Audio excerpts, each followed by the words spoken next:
হাদি হত্যাকাণ্ডে নতুন মোড়। ফেসবুক ভিডিওতে মুখ খুললেন ফয়সাল মাসুদ। শহীদ শরীফ অসমান হাদি হত্যাকাণ্ডে নিজেকে নির্দোষ দাবি করে সামাজিক যোগাযোগ মাধ্যমে একটি ভিডিও বার্তা দিয়েছেন মামলার প্রধান সন্দেহভাজন ফয়সাল করিম মাসুদ।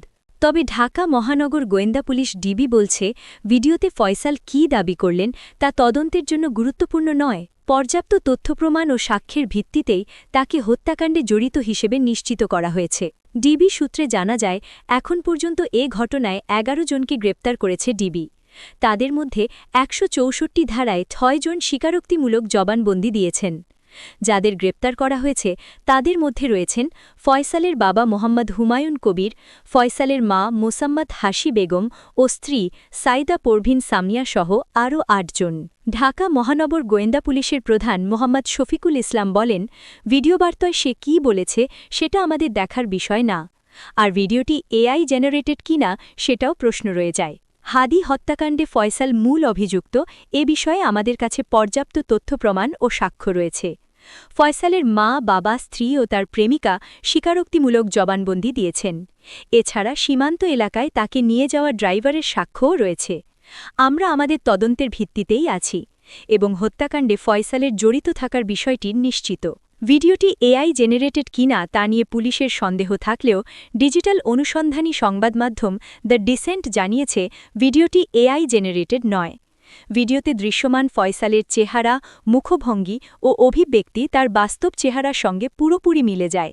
ভিডিওর ব্যাকগ্রাউন্ড নয়েজ, আলো ও ফ্রেম বিশ্লেষণ করে এবং অন্তত 4টি নির্ভরযোগ্য এআই যাচাই টুল ব্যবহার করে নিশ্চিত হওয়া গেছে ভিডিওটি কৃত্রিমভাবে তৈরি নয়।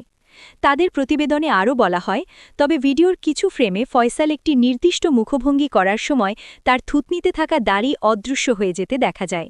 ভিডিও ধারণের সময় ব্যবহৃত একটি ফিল্টারের কারণে এমনটি হয়েছে।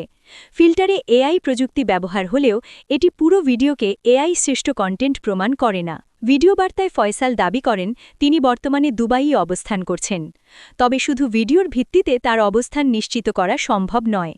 ফয়সাল নিজেও তার দুবাই অবস্থানের পক্ষে কোনো দৃশ্যমান প্রমাণ উপস্থাপন করেননি। এছাড়া ভিডিওতে ফয়সাল বলেন, হাদি হত্যাকাণ্ডে ব্যবহৃত মোটরসাইকেলে তিনি ছিলেন না। তবে দ্য ডিসেন্টের আগের অনুসন্ধানে উঠে এসেছে, হত্যাকাণ্ডের সময় ব্যবহৃত মোটরসাইকেলে ফয়সাল করিম মাসুদ ও তার সহযোগী আলমগীর শেখ উপস্থিত ছিলেন। বাইকের পেছনে বসে গুলিবর্ষণকারী ছিলেন ফয়সাল করিম এবং চালক ছিলেন আলমগীর। এই তথ্য পরবর্তীতে আইন শৃঙ্খলা বাহিনীর তদন্তেও নিশ্চিত হয়। ভিডিও বার্তায় ফয়সাল বলেন, আমি ফয়সাল করিম মাসুদ। বিগত ১২ ডিসেম্বর ওসমান হাদি নামে যে ব্যক্তির হত্যা মামলায় আসামি আমাকে করা হয়েছে, আসলে আমি এই মামলার সঙ্গে, এই হত্যাকাণ্ডের সঙ্গে কোনোভাবেই প্রত্যক্ষ বা পরোক্ষভাবে জড়িত না।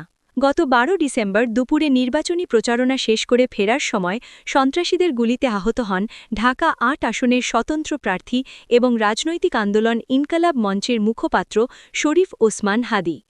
গুরুতর আহত অবস্থায় প্রথমে তাকে ঢাকা মেডিকেলে নেওয়া হয়, সেখান থেকে পরে এভারকেয়ার হাসপাতালে নেওয়া হয়। এরপর আরও উন্নত চিকিৎসার জন্য গত ১৫ ডিসেম্বর ওসমান হাদিকে এয়ার অ্যাম্বুলেন্সে করে সিঙ্গাপুর জেনারেল হসপিটালে নেওয়া হয়। সেখানেই চিকিৎসাধীন অবস্থায় গত ১৮ ডিসেম্বর মারা যান ওসমান হাদি। ভিডিওটি ভালো লাগলে লাইক, কমেন্ট ও সাবস্ক্রাইব করতে ভুলবেন না। আপনার মতামত কমেন্টে জানান।